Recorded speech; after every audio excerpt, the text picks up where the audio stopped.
Rachel balanced the tray with two trembling hands, her wrist aching from the double shift. The diner was buzzing with the lunchtime crowd, orders flying, coffee cups clinking. Through the steam of frying bacon and the hiss of the espresso machine, she caught sight of him again. The same bearded man sitting outside on the curb, knees drawn to his chest, a ragged coat shielding him from the autumn wind. He wasn't panhandling like the others sometimes did. He just sat there, quiet, with a small, polite smile when people passed, as though he didn't want to disturb anyone. That smile was what had gotten to her the first day she noticed him. "Table 4, extra mustard," her manager barked. "I got it," Rachel called back, forcing her focus on the tray, but her eyes drifted toward the window again. She saw him shiver. Without thinking, she slid a sandwich off the counter, one that a customer had sent back untouched, and wrapped it in a napkin. Minutes later, during her 5-second break outside, she walked over. "You should eat this before it gets cold," she said, crouching down. The man looked up, his eyes startlingly clear, almost too sharp for his rough appearance. He accepted the sandwich with careful hands, as if it were fragile.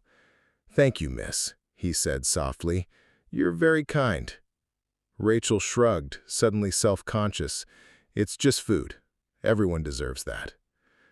That became the rhythm of her days. Each shift she slipped him something: a cup of coffee, leftover pancakes, half a slice of pie when the kitchen overdid it. He never begged, never demanded, he just accepted with that same quiet gratitude. Sometimes he'd ask her how her day was going. Sometimes he'd tell her a small story, like how the stars looked clearer the night before, or how pigeons fought over a breadcrumb near his shoes. At first, she thought maybe he was just lonely. Then she realized she was too. Nights were the hardest for Rachel. Rent was due, tips were low, and her mother's medical bills kept piling up. She'd lie awake staring at the cracked ceiling of her tiny apartment, wondering how much longer she could hold everything together. Still, every morning she'd drag herself back to the diner, paste on a smile, and find him outside waiting. One rainy evening when the crowd had thinned, she brought him a cup of hot soup and a to-go container. He looked drenched, his beard dripping water, his thin coat soaked through. "You'll get sick if you stay out here," she said, frowning. "There's a shelter 2 blocks down." "I've been there," he interrupted gently. "Not for me." "Why not?" He chuckled, shaking his head. "Sometimes walls feel more like prisons than protection." Then, meeting her eyes, he added, "But your kindness, it feels like freedom. I don't forget it." The words stayed with her all night. Weeks passed, and he became part of her world. She didn't even know his name until one day, wiping crumbs from his lap, he said, "By the way, I'm Jack." "Rachel," she replied.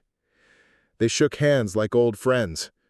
One afternoon, her manager caught her handing him a plate of scrambled eggs through the back door. "Rachel," he snapped, "what the hell do you think you're doing? That's company food, not charity."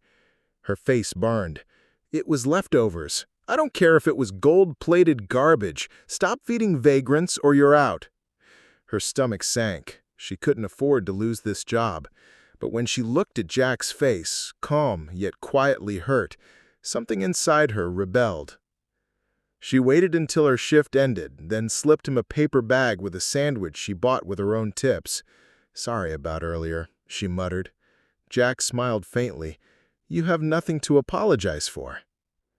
The first snow fell in December. She worried about him constantly, imagining him freezing on the sidewalk. Finally, she offered, "You could crash at my place tonight, just one night, to stay warm." He shook his head. "You don't know me, Rachel. I could be dangerous." "I think I'd know by now if you were," she shot back. He didn't come with her that night, but the next morning she found him waiting outside the diner as usual, sipping the coffee she'd left him in a thermos. Something softened in his gaze. It was New Year's Eve when everything changed. The diner was nearly empty, most people off celebrating. Rachel had just finished wiping down the counters when Jack stepped inside for the first time. Heads turned. Customers shifted uncomfortably at the sight of his ragged clothes. The manager rushed over.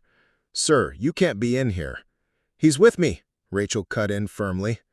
The manager scowled, but Jack placed a surprisingly crisp $100 bill on the counter. "I'd like to buy dinner, if that's allowed." Rachel froze. The bill didn't look fake. It was fresh, almost too fresh. The manager, suddenly polite, seated him. Rachel brought a menu, her hands trembling. "Where did you—" she started. Jack studied her for a long moment, then said quietly, "I need to tell you something, but not here." After her shift, they walked in silence down a snowy street until they reached a quiet park. Jack sat on a bench, motioning for her to join. "I haven't been honest with you," he began. "I'm not exactly homeless." Rachel blinked. "What do you mean? I've seen you out there every day." "I was testing something," he interrupted. His tone was calm but carried weight. "I wanted to see if kindness still exists when there's nothing to gain. You've given me more kindness than I could have hoped for." Her heart pounded. "Testing? For what?" Jack reached into his coat and pulled out a sleek, black leather wallet. From it, he showed her a gleaming metal card, one that she recognized from stories of the ultra-rich. "I'm Jack Harrison," he said. "I'm the majority shareholder of Harrison Global." Rachel's jaw dropped. She knew that name. It was on half the skyscrapers downtown and headlines about billion-dollar deals. She shook her head. "You're joking." He looked almost sad. "I wish I were, but it's true. For months, I've lived like this. I wanted to step outside the bubble of wealth, to see the world without the filter of privilege. Most people walked past me. Some spat on me. You fed me. You spoke to me like I mattered." Her throat dried. "So all this time you could have—" "Yes," he said gently, "but I needed to know. And now I need you to know something else." He reached into his coat again, this time pulling out a small velvet envelope.